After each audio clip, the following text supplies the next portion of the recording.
Gotta turn the mic on first. Good evening and welcome to another episode of the FPV Livestream. It's a Thursday evening show starting at 8 o'clock Eastern Time, in which I generally build, fly, or just have fun with some quadcopter that we've got going on. Actually, not necessarily a quad. Hopefully we'll do some hexes and tries and other stuff in the future. This week is kind of a special episode because we are going to be doing a short episode because this weekend is the Mega Drone Caverns Race. It is in Louisville, Kentucky, and it is it's this weekend, so I don't have a whole lot of time because I need to be preparing. I need to start packing and get all this stuff straightened up because it's going to be a long weekend of racing and having a blast. So, in the spirit of that, I've decided to use this episode as an opportunity to kind of show you some of the gear that I'm bringing. And 1 second.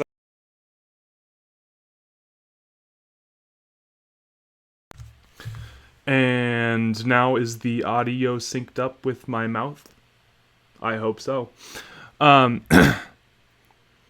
So all over it's probably gonna be a short episode, maybe 30 minutes, 45 minutes, and I'm just gonna kind of talk about all of the things that I'm going to be bringing with me, what machines I'm racing, what I'm expecting out of the race, and everything that I can prepare for, and drink some beer. Audio is still not synced up, huh?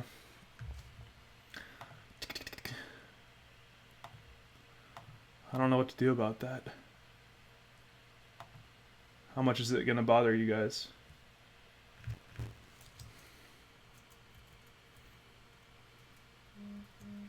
Anyway, so the first thing I want to start with are the quads. Let me walk over here and grab them. I'm starting to line everything up over here, get all the stuff organized. I got my batteries, I've got my filming gear, and these are the quads. So let me just bring these over here.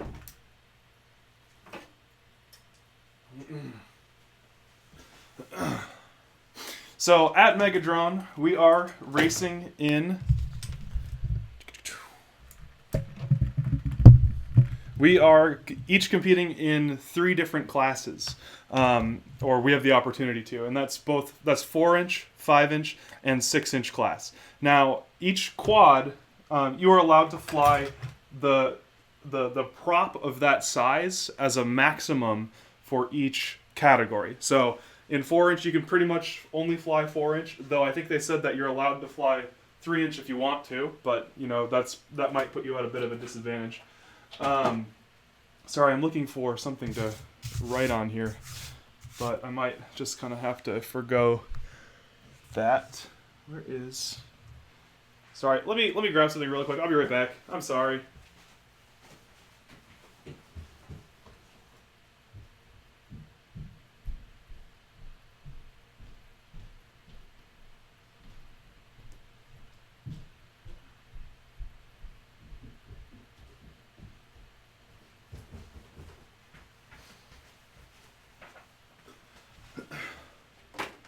I can't find the other thing.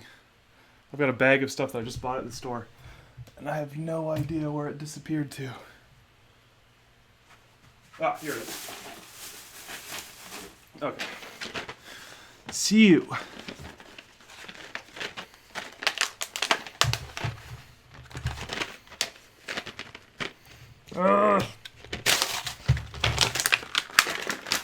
Okay. So, we are, this is my Chick-fil-A shirt. I was a summer intern at their headquarters in 2011. I love this shirt so much. They're huge. Everybody in Atlanta is crazy about the Braves, so this is a baseball t-shirt celebrating, that culture. Anyway, so I want to talk to you about each quad. So we'll start with 4-inch and work our way up to 6-inch, and then I'm going to talk about the team race. So, this is my 4-inch quadcopter. This guy here is sponsored entirely by, one second, Falcon Multirotors, falconmultirotors.com. This is a 160 X quad. That's funny. Had just knocked a whole bunch of shit off the desk, including my power cable. 1 second. Man, this guy's an amateur. He can't stream to save his life. Can't even keep this crap on the desk. Okay, power cable's back in. Whew, we're cooking now. So, this is, let me see this. Let's go with purple. This is a Falcon 160 multi-rotor, mini quad, whatever you want to call it. It is, so it's 160 millimeters from tip to tip.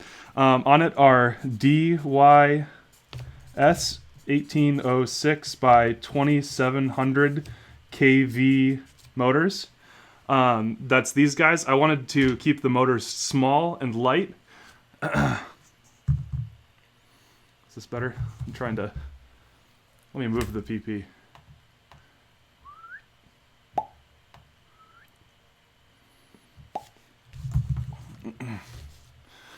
These are 1806 motors. I like 1806 for 4-inch because they're smaller and they are a little bit cheaper. So I pay $10 a piece for each of these. They're small, they're light, and they still do a decent amount of thrust. I don't have the exact numbers for that, unfortunately, but I like to keep them small and light, and that just does well for me. So I go with the high KV, the 2700 KV motors.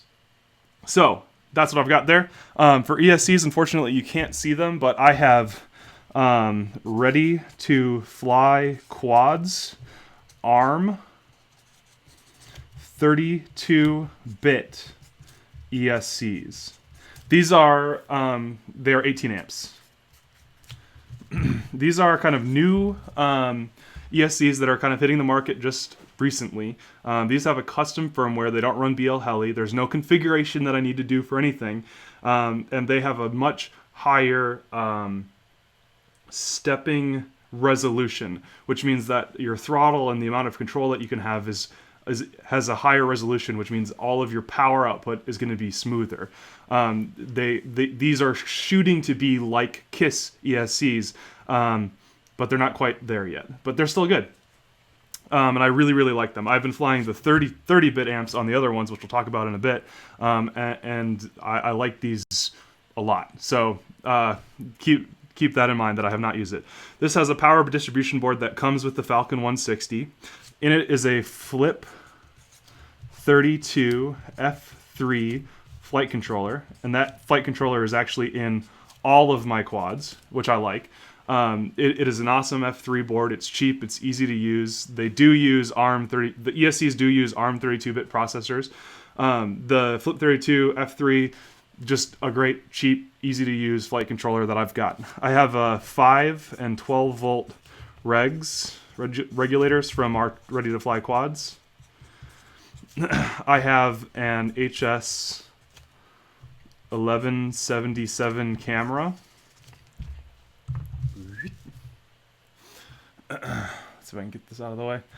I have FX799T video transmitter. That is the required video transmitter for the event because it has race band and they want to standardize on as many things as they can. I've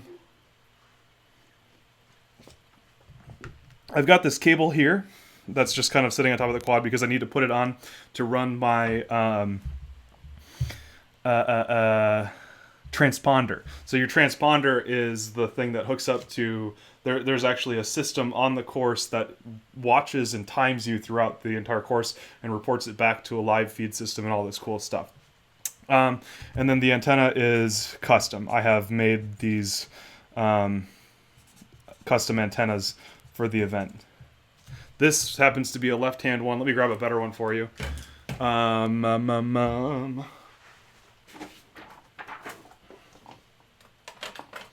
This is an example. This is a big left-hand one.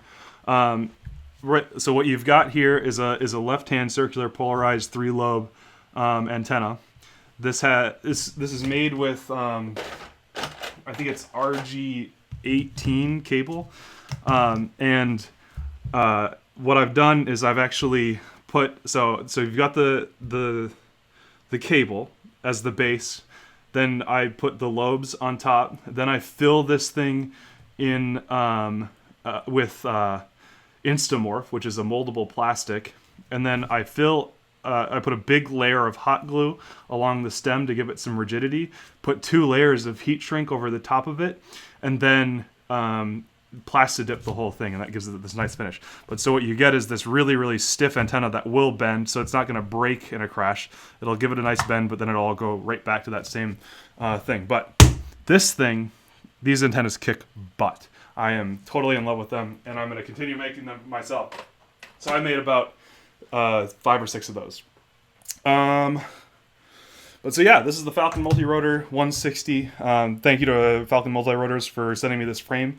Oh yeah, it has an X4R SB receiver. I have these really, really crappy TJ props because for some reason I wanted to run the blunt nose 3-inch props, but for some reason they were way over prop for these motors, and they were getting so hot, and I couldn't do anything to keep it cool, so I had to switch to these. So it's a little underpowered from what I want. Oh, we've got some LEDs on here too. This is a green LED on top and a red LED on the bottom. The event required that you have those LEDs like that. You had to have one on top, or one in front and one in back. They also said that in forward flight, you've got a green and a red. So it's pretty simple setup in terms of LEDs, but I think it's nice and clean and it's easy to maintain. These ESCs are, or these LEDs are nice and cheap, and they don't need voltage regulation or anything. They can take straight 3S or 4S, and it's just great. What gauge wire on the lobes? This is the lobe right here. That's the wire that I use. I do not know what gauge it is. I think it is steel MIG welding wire. I can tell you how thick it is, though. Can you see that? Ah, no. So 0.75 millimeters, which you can find a chart to convert that to gauge. But yeah, so, and then the tighter the gauge on your wires, the better it is for your signal, actually. And then I use the Instamorph and the Plastidip and all that stuff to really, really, really reinforce those lobes. Because what I found was that I would just, here's one, that's an example, the lobes would just rip right out of the joints that I created, even though they were really solid. So, whatever. But, so, with the Instamorph and the Plastidip and all of that stuff, I found that they're very rigid antennas. I'm going to be doing a video about them soon. I just wanted to test them out a bunch before I bothered showing you guys them. So, that's the 4-inch quad that I'm going to be racing. I don't have high hopes for this one, unfortunately, because I am having so much trouble with the motors. I may even swap out the motors on this entire build just to get the bigger props on it. I don't know. I have to make that decision before Saturday morning. All right, quad number 2, 5-inch class. This is probably my favorite quad out of all of them. Out of all the quads I've used, maybe even. This guy is the Atmospheric Adventures Artemis. This frame is being released in... Actually, I thought it was supposed to be already released, but I don't really know, actually. It is a True X quad like the previous one. It takes a lot of design considerations, kind of like from the Shrike, for example. It's a great frame. You've got 3mm arm plates and 4mm body plate, main plate, single frame, no arms or anything, and then a 3mm top plate, and that got so this thing is just about invincible. I have smashed it every which way, and I cannot believe how well it flies. So we have Atmospheric Adventures Artemis. It is a 179mm motor to motor. I've not actually verified that yet because my calipers don't go up that big, but that's what they claim, is that it is 179mm tip to tip. there are very tight tolerances on here. Like, I actually had problems when I first put my motors on that the props were touching, because I didn't quite push them all the way to the edges. Not worth it. Fly what you know and are used to. You'll lose more speed trying to get used to a new setup. You're exactly right, but I've only flown like 3 batteries on this, so it wouldn't be much different. Corey asks, do all the quads you fly feel much different from each other? To be honest, not a whole lot. The 5 and 6 inch quads feel a little bit different. I'll talk about that in a little bit, but the Scythe actually feels a little bit more stable in the air, and I actually prefer to race it. This guy is a lot better for acro because it's a little bit tighter. It's not quite as stable, but it is very aggressive. But that being said, do I really notice a difference between them when I'm flying them? Not a ton. The 4 inch is definitely different because it is much further down on power than the other two in terms of thrust to weight ratio. White Spy asks, I missed it. The problem is the motors making the ESC act up. I'm not sure if it's the motors of the ESCs yet. I down propped the motors, and the motors are staying much cooler now. So I don't know if it's the ESCs or the motors or whatever, because I have seen plenty of other similar builds that run the same blunt nose props, but with no problems. So anyway, back to the Artemis. So 179mm Atmospheric Adventures Artemis. When this frame comes out, I'm sure I will be talking about that, because I want to sell it because I think it is a fantastic frame. On it are Emax RS2205 red butts. The Hype motors. I love them. I don't have much more to say about them than that. They stay cool. They provide plenty of power. They're durable. They're attractive. And so they're just great motors. Once again, we have the RTFQ ARM 32-bit 30 amp ESC. These are currently my favorite ESCs. They're extremely smooth. I can tune a beautifully flying quad with them, and I am a huge fan of them. I cannot speak highly enough about for a $14 motor performing similarly to a KISS in my feel. I've flown KISS ESCs on a quad, and I've flown these on a quad. They feel very similar. I'm not going to say that either is better or anything, but I'm just going to tell you from experience, for $14, these things kick ass. Okay, now that I've got that out of the way, we have the Ready to Fly quad PDB. We can't really see it in the quad, but it looks like this. Great little PDB. It's got a 5-volt output, a 12-volt output, ESC pads, and inputs for battery. And it's just nice and clean and out of the way. So like you can barely even see that there's a power distribution board down there, and it does a great job. Sorry, my phone is going off. Okay, so that's that quad, or that's the PDB. We also have a Flip 32 F3 from Ready to Fly quads. I, once again, love the Flip 32s. I like having each of them on there. They're just great. I cannot recommend a flight controller enough unless you are going to go KISS. If you go KISS, go KISS. If you're going to go clean flight, get this guy. Then the rest is the same. We have FX799T VTX. We have, that's 200 milliwatt. We have an HS1177 with a 2.1 millimeter lens with the Pro Tune on it.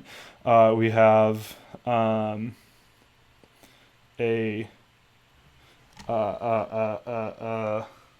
what was it? X4R -2 SB, and custom antenna again.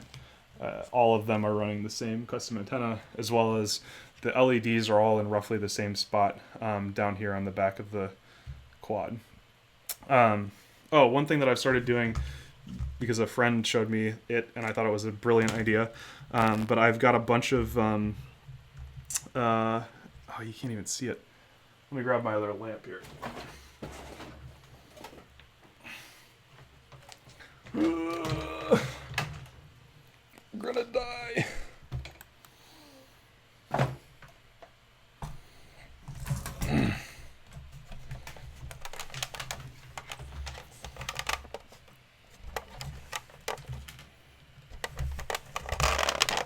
There we go. That's a little better.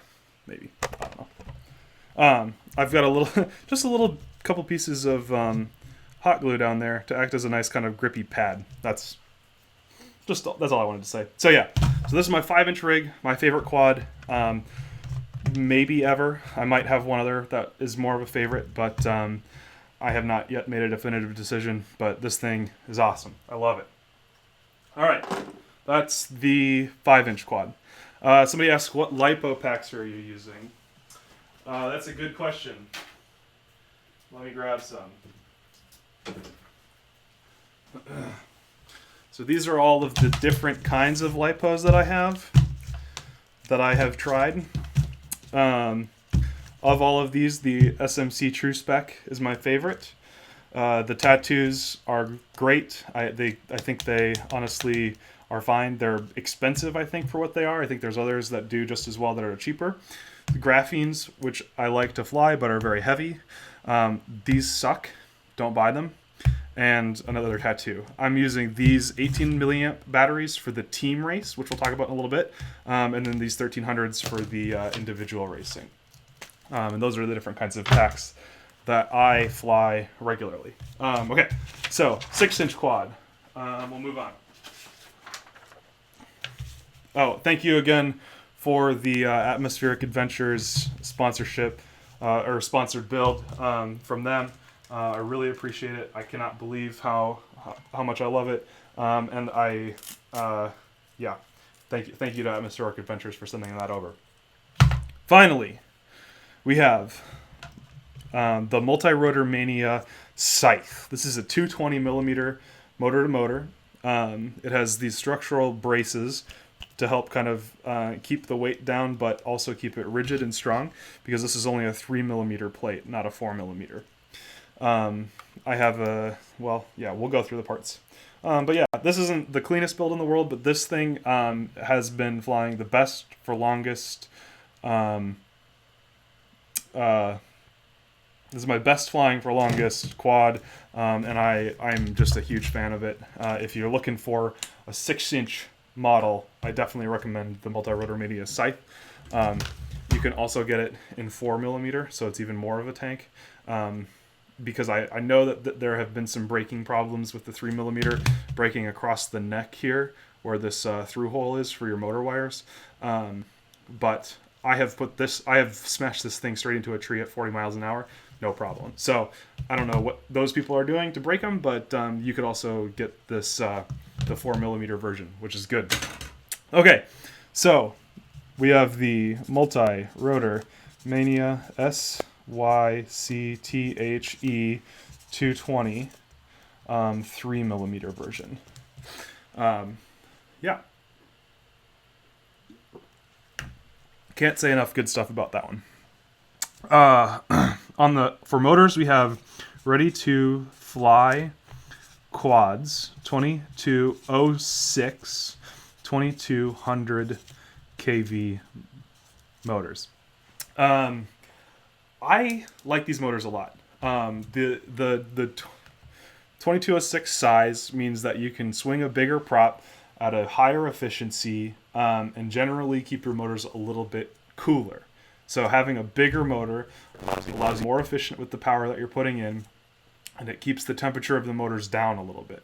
I don't know if that makes any sense, but basically it allows you to, excuse me, I think it just kind of gives you a nice balance between efficiency and power, and prevents you from potentially burning out your motors. You can pick these up for $14 or $15.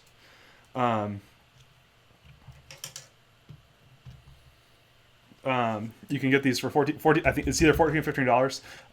And if you have watched any of my videos in the last month, you were watching this quad right here fly with these 2206, 2200 kV motors. And you can see that they're very fast and they're cool. So if you're looking for some new motors, I kind of like these. The only thing that I don't know much about yet is whether or not they are durable, which I hope they are. They look tough. They are built well. They feel really good. We don't know. Once again, we have ready to fly quads, 32-bit ARM, 30 amp ESCs. I've said enough about them, but yeah, this thing makes good power and it is just great. Is that one of those blue broccoli rubber bands? Yes, it is. That is exactly what it is. We eat lots of broccoli in the Nurkala household. Flip 32, F3 for flight controller. We have a RROSD power distribution board / OSD. This is the only quad that I have right now that has an OSD in it. Because I've been cycling through stuff so much, I haven't put OSDs in the other one, though I probably will. I bought the RROSD for this thing, which is the lap timing system. So you can set up your own personal lap timing system that will display on your OSD when you're out flying. It's clearly in the packaging still. I won't be able to play with it until after the race. But dang, I'm excited for that. So I bought the ROSD just for that. I'm going to put that onto this quad as soon as I can. We have HS 1177 with a 2.1 millimeter lens with ProTune on it. And a FX799T VTX. This one is kind of custom mounted here. It's kind of ugly, but I have it direct soldered to here. I have it direct soldered to the power distribution board. I have the SMA pigtail direct soldered to the VTX. And then there's this really horrible, nasty, ugly mess of hot glue and zip ties that is for mounting the antenna on it. So if we take, I like to use a bit longer of an antenna on this one to keep it clear of the props. But the antenna kind of just comes out the back, and I give it a slight twist up so that it's generally staying above. But in forward flight, you can see that this is level relatively, and the antenna is basically still straight up in the air above the rest of the quad. So that's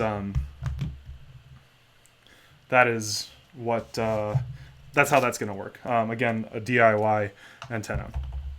Let's see. HS1177 FX99T. It's got also an X4R-SB receiver.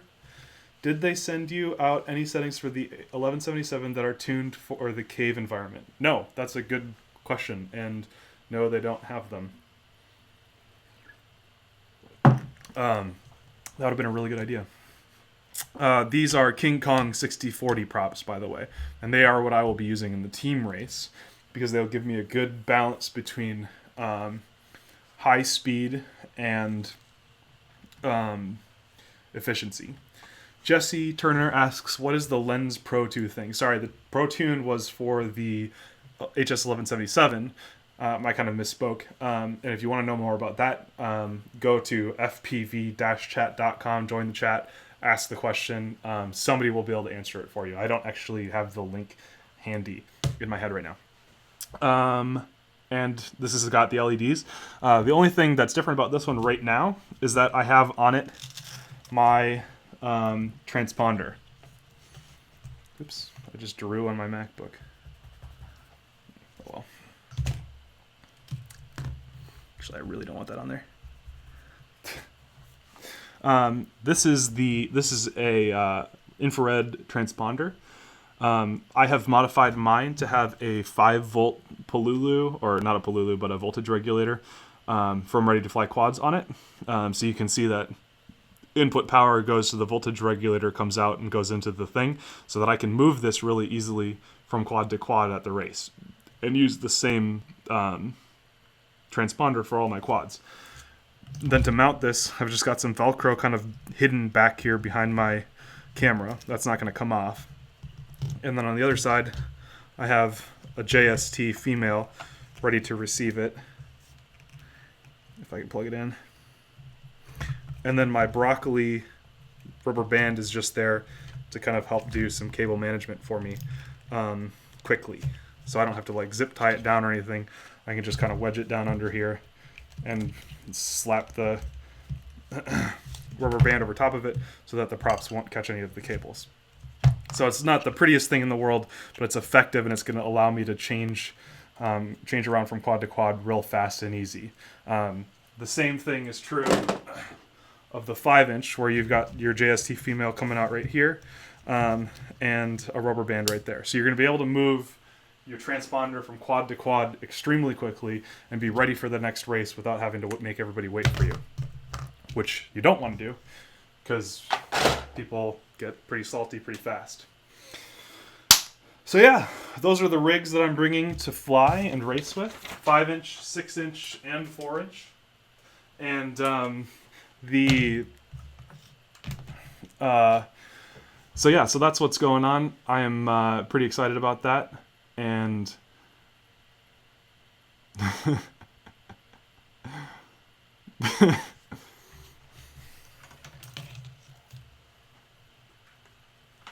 guys see Adam Kovitz, Hype PV back there trolling me.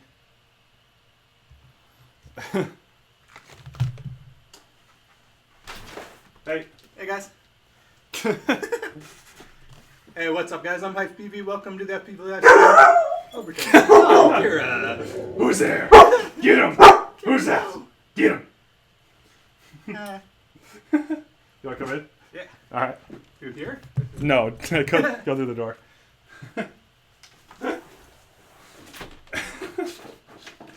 He said he might stop by. That's really funny. Anyway, so what was I saying? Who's there? Sorry, the dog is pretty mad at him. So anyway, I've got.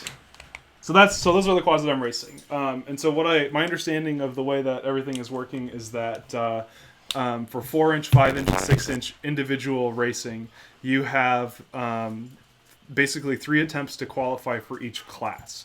So you have 3 attempts to finish 5 laps. Finishing 5 laps is your qualification to finish 4-inch, 5-inch, and 6-inch. So basically you'll fly 9 batteries and have the opportunity to qualify each of those times. And so you have to qualify for each class, though. So you have 3 chances to finish 5 laps for each class. Unless you don't race Sunday. Or else you don't race Sunday at all. Are you doing all 3 classes? I'm only in 5-inch. Only 5-inch. Only 5. Oh boy. So 3 goes. And then Hype PV goes home. Yeah. But all you have to do is finish 5 laps. And so, all you have to do. Yeah.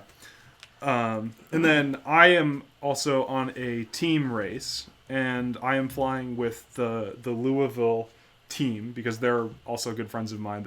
I happen to have spent a lot of time down there with them, and for that there's some sort of qualification in the morning. Myself and one other person are going to be pilots for that team. Adam is getting out-bearded. We all knew that already. Carol wins anyways. Fluffy pupper wins. Come here. Up. Come on. Up. Come here. She's like, I know better, Dad. Come on. Up. Come on. Up. Nope. Not interested. Anyway. But yeah, me and one other person are flying for that team. We have one that's basically a backup that will be available to fly at any moment, but he's also acting as a spotter. And then we have 2 people that are our pit crew. The team work. How do the team races work? So I'm still not totally sure I understand it. They're going to give us a lot more information at the event, but basically we have to finish 100 laps of the course as a team in a relay. And so we are competing against some number of other teams at the same time to complete 100 laps together as a team. And so what our strategy for this is to have 2 pilots that are going to get super familiar with the course and get as comfortable with the course and keep complexity low so that we're not going to get potentially accidentally get confused while we're out racing. So myself and one other person are going to be flying it, so basically we're just going to do roughly 10, 11, 12 laps depending on how far an 1800 milliamp battery will get us. You'll do your 10 laps or whatever. We'll say it's 10 for simplicity. Land. Then they're going to put the next battery, they're going to plug the next quad in as soon as they plug out the quad that had just landed, and then fly it. So that's how the team race is going to work. You're just going to do a relay until your team reaches 100 laps. You're on the track, or you just go in a circle? We're running the track. So I have to do... That's a lot of laps. Yeah, you have to. I will have to do 50 laps without crashing. So I'm pretty nervous about that. If you crash, you're not out. There's a marshal that will come and flip your quad back over for you. But that is that's going to be intimidating and really fun. So unless I'm mistaken, I think they also have soccer goals for you guys to use to catch your quads as you come by, so that there's less downtime. In the pits. Yeah, my understanding is that there's a stiff penalty for not landing in your designated landing zone. Like if you, for safety reasons, obviously. So you have to land in, like a 10 by 10 tarp or something like that. Or what Adam was saying is that they're providing like a soccer goal that you can just fly into as fast as possible, and that will prevent you from ever missing anything. Because if you can hit a gate, you can hit a net. Theoretically. And then you have the laps that your other person's going to fly to get everything ready, like a soccer net, like a little kiddie soccer net. But so my plan is really to just kind of go out, fly slow, fly consistent, get used to the course, and just get around it without breaking too much. What about you? Are you excited? I'm pumped. I've never raced before, so we'll see how this goes. Officially, anyway. Officially. I've raced Paul. I've lost to Paul. So. Yeah, we'll set up courses once in a while and fly against them, but we don't... You've never been to an actual event before. This will be my very first FPV event ever attending. So. What do you think it's going to be like? I think it's going to be interesting, just being in the area. Everybody around you is into the exact same thing. It's just a bunch of like-minded individuals getting to hang out, and then there's like a race on the side. It's kind of the mentality that I'm going into it with. So you're going to go and meet people, have fun, learn, just experience what that's like. Yeah. Putting competition kind of on the back burner, maybe kind of understanding that you're not going to do as well your first time out, but you're there to have a good time and enjoy the experience. The other side of that too is figuring out how to set up a race quad, like how to actually set up a quad for a race and make sure you have all the right components and wiring your lap transponders and all that kind of thing. So that was all a little bit different setup for me. Awesome. Yeah. That is a live stream faux pas right there. Having your phone go off. So the you can fly backwards pretty well, but it might not help. If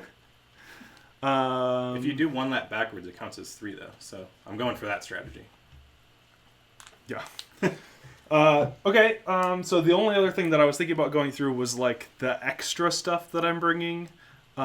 Did he fix his quad that fell in the river? Yeah. So Adam did some line of sight testing that fell straight into a puddle. It was for science. We were testing a new waterproofing system, in that we don't put anything on the quad and see if it's waterproof, and it works. So if you guys' quads are waterproof if you don't do anything to them. Confirmed. So it's fine? It's fine. It's fine. Yes. There you go. That's awesome.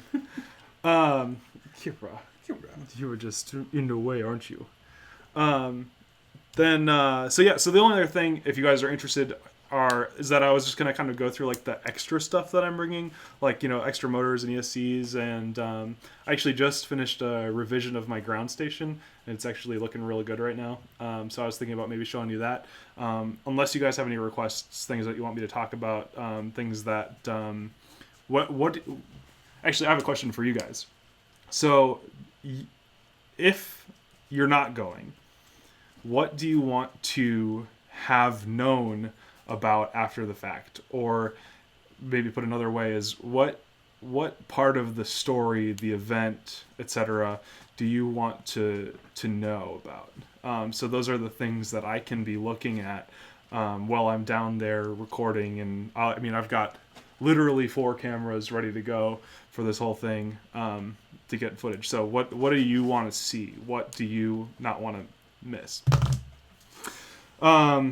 So while you're dropping your answers to the question there, somebody asked about soldering iron. I actually just picked this guy up not that long ago. This is a butane-powered soldering iron. It's pretty awesome. You turn your gas on, and then click the igniter, and you can see it starting to heat up there. There's like a little...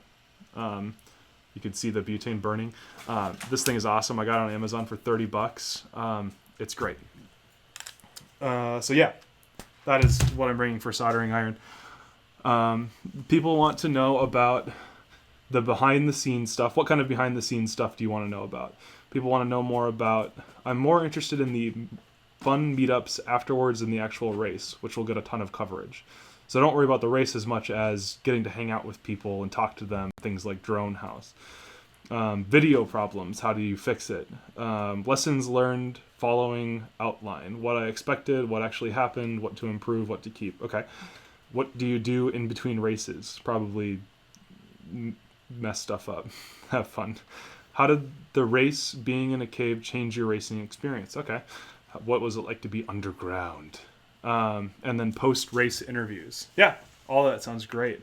Include some pit time and chilling with the pilots into your vids along with the racing. I'm sure. I think I'm hoping to get like 5 videos out of this weekend. At least plan on doing 3. In terms of like vloggy sort of things. So yeah, I'll do my ground station real quick. You're welcome to stick around or take off or whatever you want to do. I'm gonna put this up here so that we got a little bit more room to work with. I think I'm gonna go finish packing. Okay. So, all right. See you guys. Here you go. Nice to meet you. See you all. Goodbye. Thanks, Adam, for stopping by. Bye, Kira. That's pretty funny. See you later. I'll see you tomorrow. Yeah, we're driving down together, so it's gonna be fun. Anyway, cool. See you, man. Bye. All right. So this is version 2.0 of. Oh yeah, one more quad actually. So Drone House puts on micro quad races during the event. And so I put my brushless or brushed micro back together. These are basically dark edition motors, the VA 1100. It's got a Beefs brush board and the micro FRX receiver. And I've got some, they're not down here, but there's some fatty batteries. And so they're going to do some micro racing. And so I just wanted to get this thing put together and ready to go before the event, just to check it out. Go race. So I've kind of been hyping it a little bit lately because I'm kind of excited about those races and having fun with that. Okay. Anyway, ground station. So hopefully you can see this pretty well. Might tilt this up a little bit. There we go. Okay. So this has kind of been a work in progress. It's never been this clean before.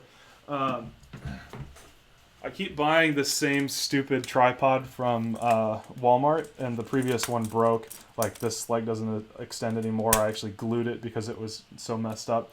But I love it because it packs down real tight. Like, I mean, this is an entire ground station, but it will stand up when I extend the arms all the way to like 5 feet. So it will, on the ground, be the height that it is, showing right here. On it, I have a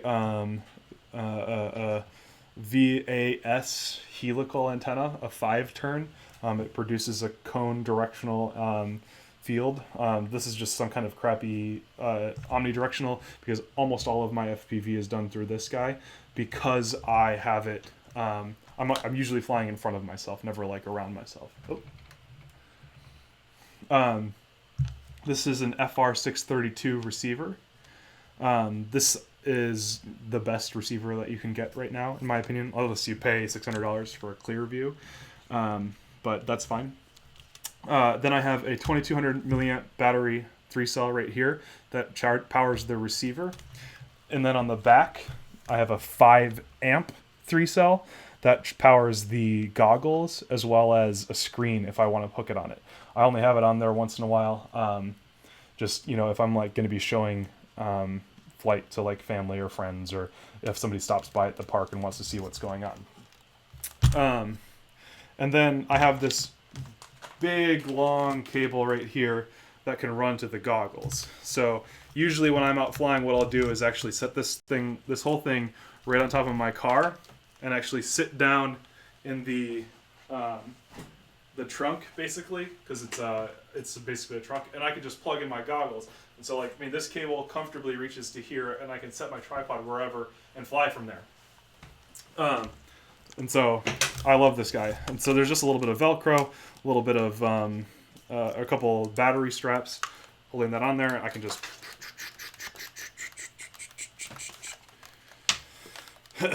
and now this whole thing will strap onto the side of my pack with no real trouble. So I mean, it's not pretty, it's not the greatest ground station in the world, but it's mine, it works, it's easy.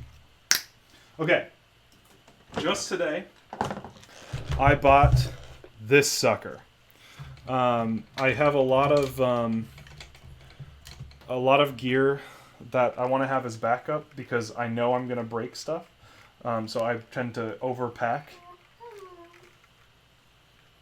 The amount of stuff that I'm bringing. And so this is my box of backup stuff. Literally all this is backup equipment. Down here we have antennas. I've got some really, these are fine. They're kind of fragile, unfortunately, as well as my backup handmade ones. I've got to find, I think I'm missing one actually, so I've got to go look for that. In this bin we have video equipment, so extra transmitters, LC filter, transmitter, SMA cables, camera. I don't have any spare 2.1 lenses, so that's not good. In this one we've got, some miscellaneous stuff. Let me move this. I've got some miscellaneous stuff, Loctite, FTDI adapter, bunch of LEDs, and a camera tuning cable, so things like that. In this I have my 2204 motors for my race quads. These are spare of those 2206 motors, and my one spare Emax red bottom, and that is just a little B that happens to be on there right now. This is just some extra wiring. This is my spare power distribution stuff. So I've got voltage regulators, a power distribution board, some big old capacitors if I need to jury-rig an LC filter or something like that. In this one I have my spare ESCs, so I've got some 30 amps, some 18 amps ready to go.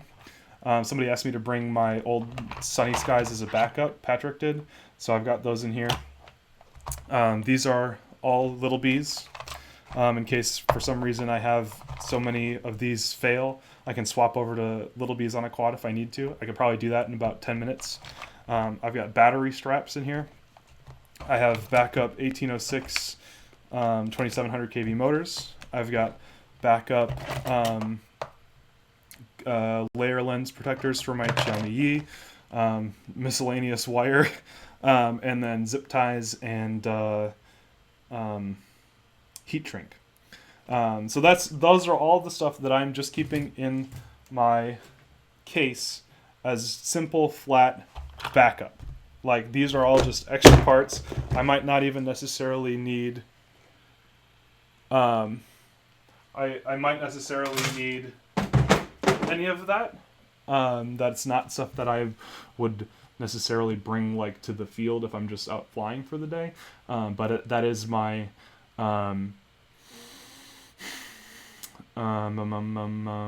that is my setup. Then for the stuff that I actually carry with me every single time I go to the field, in this pouch I've got most of my like constant use stuff. This is like, video transmitter, another video transmitter. So much stuff in here. I've got tape in this bag. Little video adapters for things that I might end up needing. Just stuff. Hold on, I haven't finished packing it as part of the problem.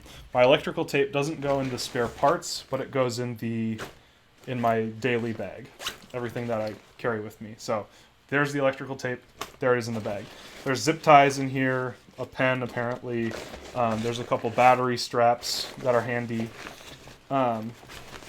Then in the bigger pouch, and I love this bag. If you need something, I highly recommend getting a bag like this so that you can easily be deployable and have all your stuff kind of organized in a way that you're used to seeing it. So in here are my different screwdrivers. So you've got one to do flight controller, standoff things, and I've got tweezers and different sets of screwdrivers, and there's a whole set of different screwdriver heads and all their stuff like that. M2 and M3, and then my soldering gear is here. So I've got solder and a soldering iron ready to go at any time, so I can make any repairs that I need to do. Then I am taking the solder sucker with me for this event because I wouldn't usually take it out though. Then here I have nuts, and here I have bolts, just miscellaneous assorted. I take with me into the field, what do you call this? Steel wool, the wool that you use for soldering. I just keep it in this little plastic Emax box so that I can clean off my tip whenever I need to. There's a couple other bigger tools, and like a prop tool and all that stuff. That's all right here in this bag. So I keep all of my tools in the same spot so I can just grab it, keep them organized, and ready to go. And I actually work off of my bench from this bag. I don't everything I put back into the bag, take out, put back in the bag, and just use it that way. I've got my Tyrannus, I've got my Dominators, I have a receiver module for the Dominator now.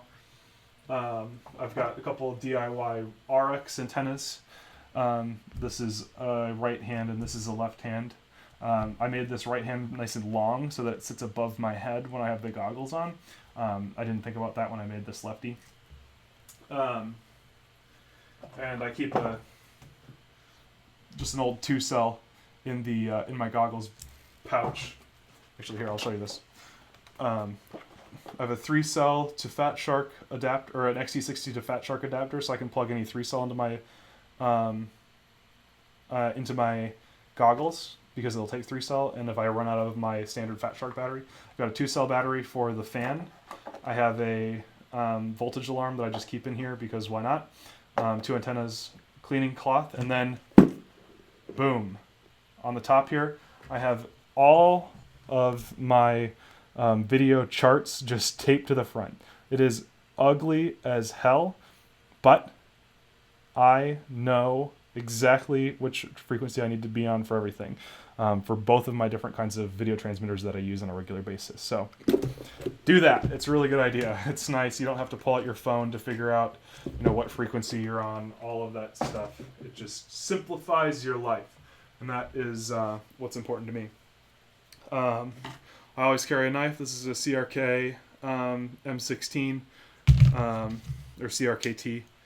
That's always on my person at all times. All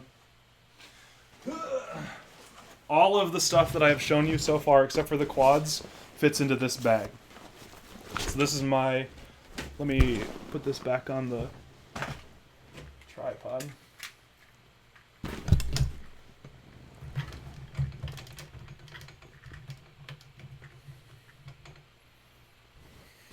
Okay, so this is the Yukon Tactical Bug Out Bag. It's stupid. This is I think I got this for $30 off of Woot, but it's usually like 80 or something like that. And it has these nice 3 big pouches in it. Into this pouch in the bottom will fit my entire backup gear thing. So I've got that down in there, and then I can just, set this on top in there. I put my goggles in this pouch, and my Tyrannus in this one. and this whole thing will close just fine. And so I can have all of my stuff in one spot, nice and easy. I've got all of my props in here. They were organized at one point. Actually, fairly recently they were organized. Now they're kind of just a mess. Plus, I had just got a big shipment of them, so I've got to go and do that whole organization thing again. I can wear this as a backpack or just use it as a duffel bag. It makes it really easy to kind of deploy out of. I can just set it on the ground and pull all of my stuff out as I need it because it's all nice and organized. There's tons of pouches on the outside and on the inside, and it's just great for anything FPV. So if you would, if you like that, go for it. Alex Capel 12345 says, "What are you doing, and why do you hate me?" I don't hate you, and I am kind of just showing all of the gear that I'm going to be bringing to Mega Drone X. What transmitter case? It is. I bought it on. I was just looking for that. I bought it on Multi-Rotor Superstore, but I don't remember what it's called or anything. But you can find it there. But yeah, I like to work. So Double Agent says, "I really like the idea of working out of your bag. That way you can know where stuff is despite location." That's exactly it. I want to know exactly where everything is at all times, so that I can just go out and fly. I can do repairs from anywhere. I've got everything that I need to build a quad if I wanted to, on location. And so that's just great. The other thing is I have this is just a miscellaneous tub of stuff. There's nuts, bolts, standoffs, nylon standoffs, batteries, everything you could ever want in there. And I just throw that in my bag because that's there. Bring that gear up to Minneapolis this summer. I would love to. Bring me up to Minneapolis. Wesley Matthews asks, "What type of tools do you bring?" All of them, basically, is the point. Because I keep all of my tools in my go bag. I have all of my tools to bring with me. And if you want to see which ones in particular are in there, rewind a little bit. I just talked about all of them. So the other thing that I'm bringing specifically to MDX and stuff, because I guess I'm kind of a YouTuber. I don't know if I can say that yet. I don't know if I'm quite that hooked. I've got my filming gear. These are the things that I bring. This is a Samsung Galaxy S7, which I can use for video or pictures or whatever. This is a battery backup. I think it's 5200 milliamp battery. So I can charge the phone twice and the camera twice, I think, roughly. This is the Xiaomi Yi United States edition. It's got a slightly bigger battery. It's got a cord, all that stuff. And then I just got this, thanks to Adam, who just stopped by. This is the Sony RX 1100 Mark II.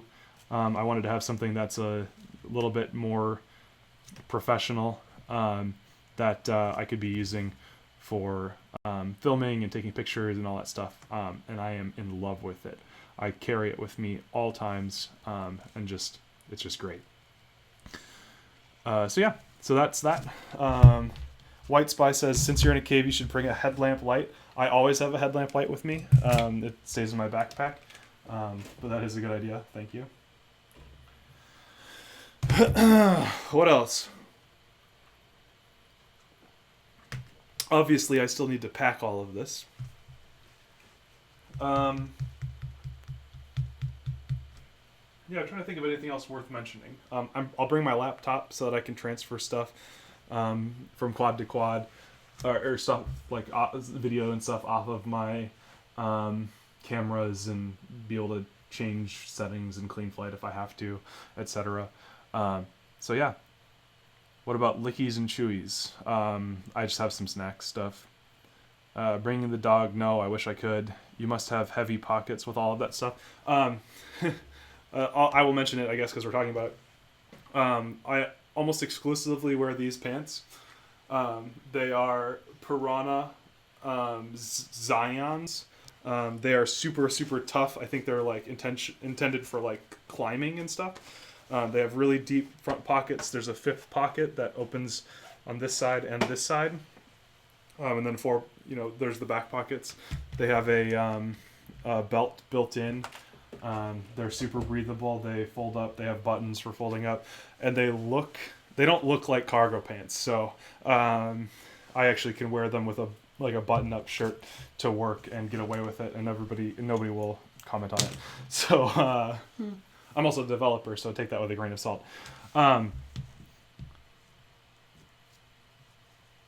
I do have an external hard drive, thank you. What kind of beer? I have celiac disease, which means I can't eat gluten because I am actually allergic to it. This is a New Belgium Glutinity Pale Ale, and it's really good. I'm actually trying it for the first time tonight. 5.11 pants are the bomb if you don't mind dropping a bit of dough. I do not mind spending money on pants. These are, I think, $90.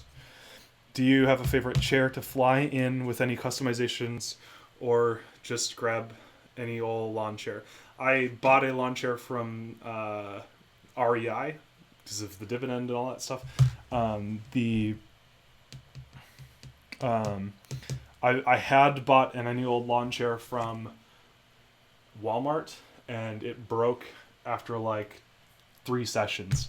So I paid a little bit more and got something stronger.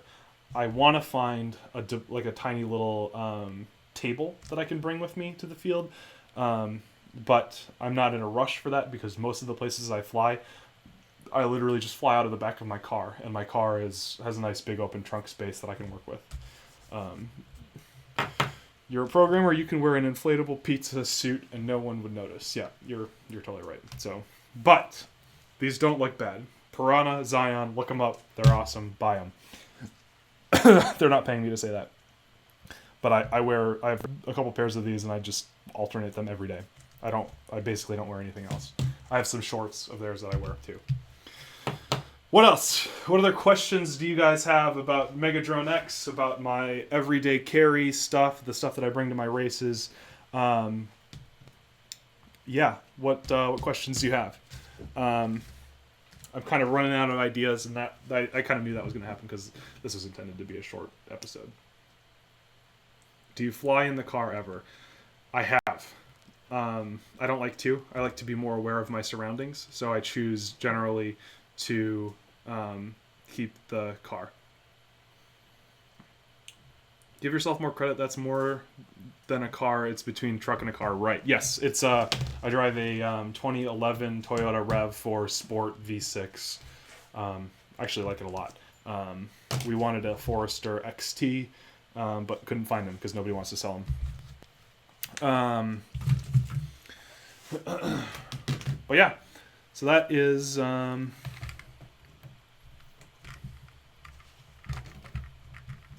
stuff that I'm bringing. Let's see.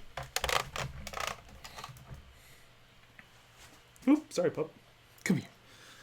Come on. Up. Who's there? Who's that? Right here.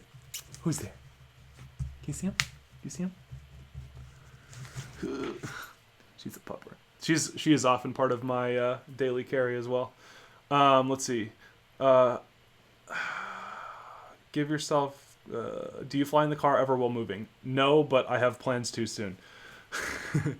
Who do you think might win other than yourself? I hate to say it because I don't like to sound negative and I don't like to run a self-fulfilling prophecy, but I don't think I'm going to win. I'm hoping for top 25%. I would be thrilled to be top 6 for any given class. And I would, it would be my dream to be in the podium. I don't have plans to win in any particular category. I would love to, but we'll see. So, who do I think might win? Zachary Thayer is going from Team Big Whoop. Jesse Perkins is going from Team Big Whoop. Actually, all of Team Big Whoop is going. I don't even know I'm let Britt say them. So, Jordan Tempkin, Jesse, Christian, Zach, and Chris, they're all going to be there. So they're going to be they're going to sweep house. So, but as well as Brian Morris, also known as Brain Drained, also known as the second place at Dubai Worlds. There is Christian something, also known as FPV Provo, who I don't know his racing accolades, but he is extremely fast. I've seen him race in person. And I've heard of a few others that I know that are fast. Stinger's Swarm is going to be going, as well as some other people from the Atlanta crew. So I would love to win. I don't know if I'm going to. There's a very stiff competition. What camera angles do you fly? These are all pushing 50 degrees, I think. So let's see. So that's level for this quad. Get the prop out of the way. So that's a little over 45, so that's probably 50 degrees. This one I think gets a little higher. That's probably closer to 45 on that one because it doesn't have as much thrust. And then this one is pushing 55. So those are the angles that I fly at. Generally as steep as the frame will let me. I literally just put a rubber band on it and hold the camera as high as I can. What will the VTX power be limited to at MDX? 200 milliwatts.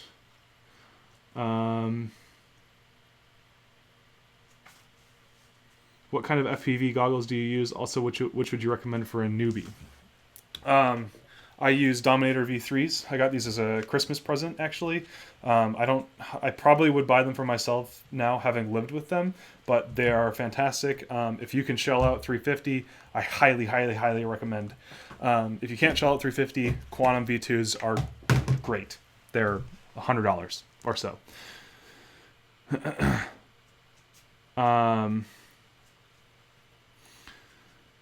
What website are they streaming? Yep, Slow-Mo's got it right.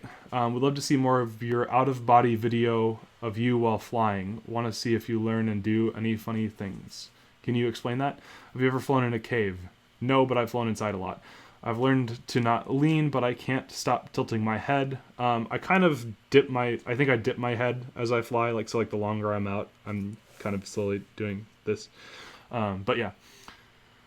Let's see. I just popped 2 ESCs. That sucks. How did you do that? Curtis, this is your final warning. Do you think you will place better than Pizzy? Yes. Yeah. So, any other questions? Otherwise, I might start wrapping it up here and get to packing.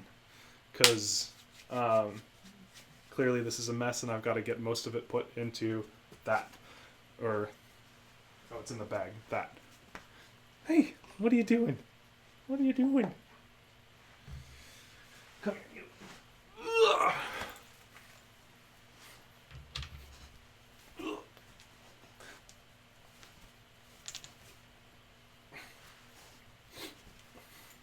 You're getting too big for this. Yeah. Oh, who's that? What are you doing?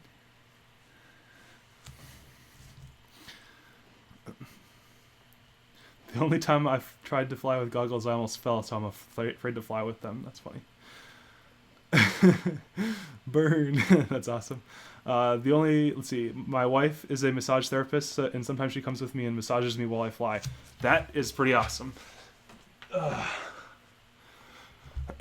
Curtis, you're banned.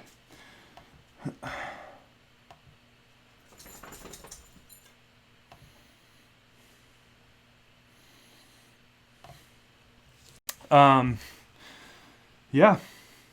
Hey, they have a band hammer. That's awesome. Could you post your ground station setup in the description?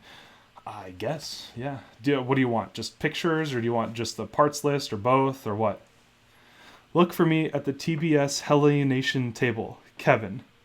I don't know what you look like, so if you see me, stop me. I'd be thrilled to meet you. But yeah. Yeah. Definitely let me know. Yeah, that's kind of the hard part, is because I show my face a lot on camera, and so people will be like, "Hey, I know you. I'm like, I'm sorry. I don't know you. It's kind of a weird part of showing your face to the internet. Parts list. Okay, I can give you a parts list. That's fine. What model SMC was it that you recommended again? It was the SMC True Spec 37C 4 cell 1300. Yeah. Who do you feel like you want to come support you? Just friends. I like to be out with friends. That's the most important thing to me. So, if my wife came, that would be great, but she's not interested. And so I'm happy to have her not be there because I don't want her to be bored. So I would prefer that she is having a good time and not being out bored with me than she would be there. But I love being out with friends and just, pushing each other to do as well as each other can, if that makes sense. So like to just, I love precision sports.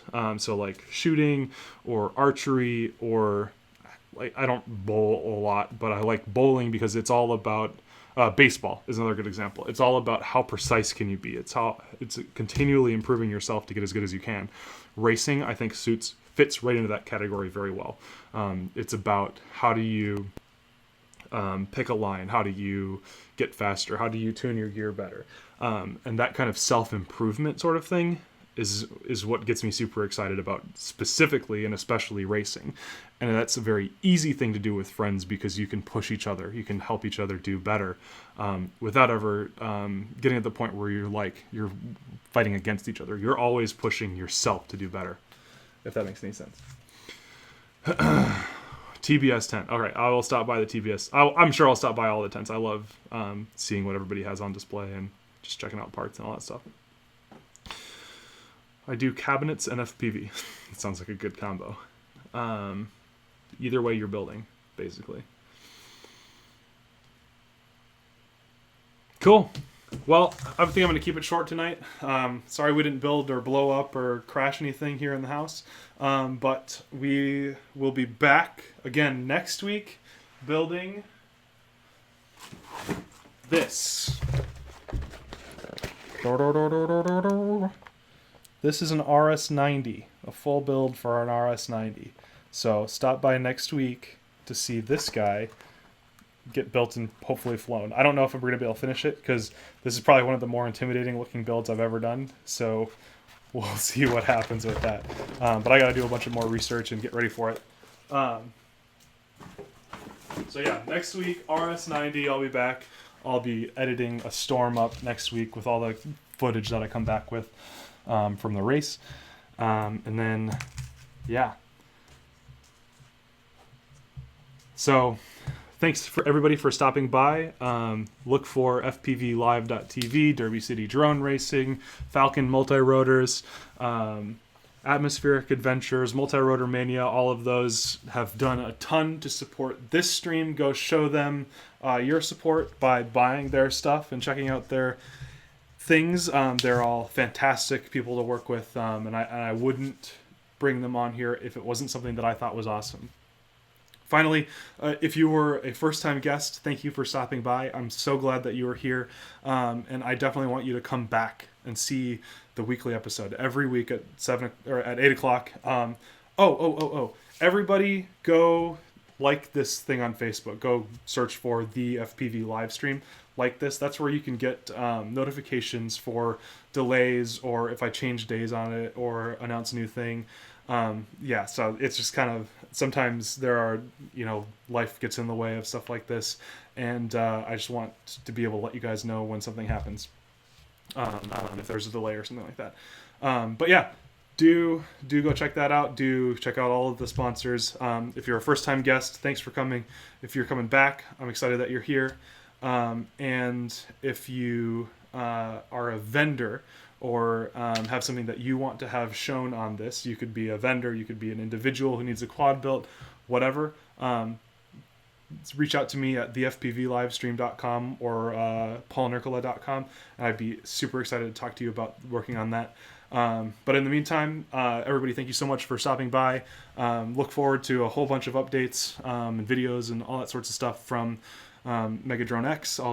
You could probably get the most constant updates out of Instagram, with the occasional maybe YouTube video if I can get any edited and up during the event. But yeah, till next week at Thursday at 8 o'clock p.m. Eastern time. Stay flying.